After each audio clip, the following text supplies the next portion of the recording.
Hi viewers, in this session we'll study about the software development life cycle.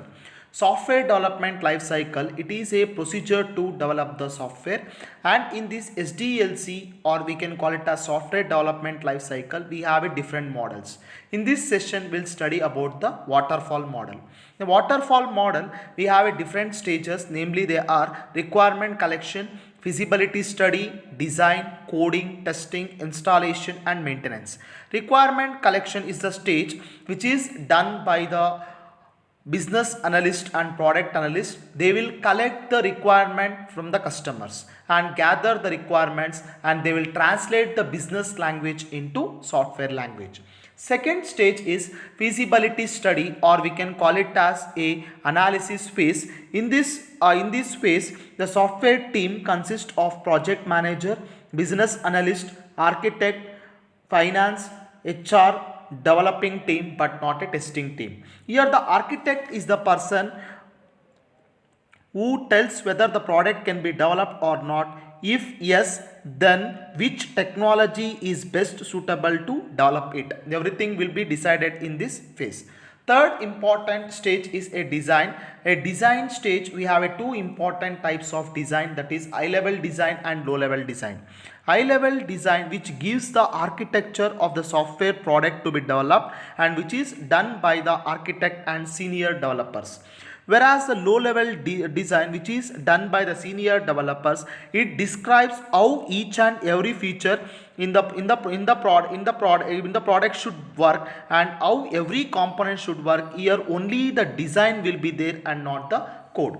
And the fourth important stage is a coding, or we can call it as a programming. Coding or the programming, which is done by the developing team, in which we have a senior developers, junior developers and a freshers, where we start building the software and writing the code for the product.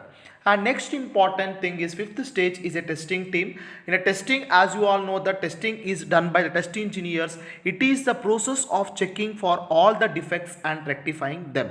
And next stage is installation stage. It is done by the installation engineers to install the product at a client place for using after the software has been developed and tested. Last is a maintenance phase. Maintenance phase is also called as a mute phase. Here or the customers uses a product if he finds a certain bugs and defects, and sends the product back for error correction and bug fixing. By here what they will do, the main work in the maintenance stage is bug fixing takes place. And what are the important disadvantages or advantages, drawbacks of this waterfall model?